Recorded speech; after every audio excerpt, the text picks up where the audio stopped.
សួស្តីអ្នកទាំងអស់គ្នាថ្ងៃនេះយើងមាន podcast ខ្លីមួយនិយាយអំពីបទពិសោធន៍ក្នុងការកំណងតំណែងមកពីប្រទេសចិនលើកដំបូងជំរាបសួរបងចាសួស្តីអូនបងថ្ងៃនេះខ្ញុំមានសំណួរមួយចង់សួរទៅបងតើបងអាចចែកម្លែកបានទេនៅពេលដែលបងកំណងតំណែងមកពីប្រទេសចិនលើកដំបូងបញ្ហាអីគេដែលបងជួបប្រទះ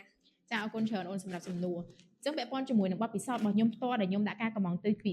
ចិនលើកដំបូងដោយខ្លួនឯងហ្នឹងគឺមានករណីជាច្រើនដោយសារតែយើងអត់ចេះចិនទេហើយយើងដាក់ការកំងនៅលើ app ហ្នឹងគឺចេះតែចុចព្រាវហ្មងអ្វីដែលខ្ញុំជួបដំបូងគេបំផុតនៅក្នុងពេលហ្នឹងគឺខ្ញុំដាក់ការកំងទៅហើយអ្នកលក់អត់ដឹកអវ៉ាន់ចេញទេដែលធ្វើឲ្យយើងត្រូវតែជែកចរចាជាមួយនឹងខាងអ្នកលក់ច្រើនមែនតើឧទាហរណ៍ថា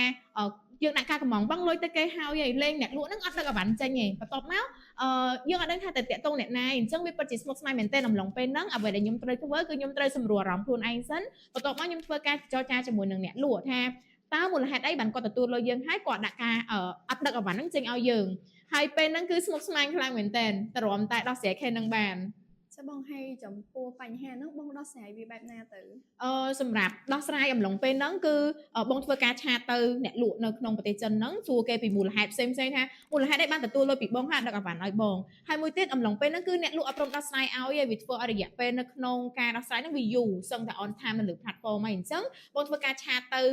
ខាង app ដើម្បីខាង app ធ្វើការផ្ដល់ជាដំណោះស្រាយឲ្យហើយចុងបញ្ចប់នៃ case មួយហ្នឹងគឺខាងហាងហ្នឹងគឺគាត់ធ្វើការ refund លុយឲ្យយើងវិញហើយគាត់ក៏សុំទោសនៅកំហុសដែលគាត់បានដាក់អវ៉ាន់ហ្នឹងចេញឲ្យយើងដែរអរគុណបងសម្រាប់ការចែកម្លែកបទពិសោធន៍មួយនេះអូខេ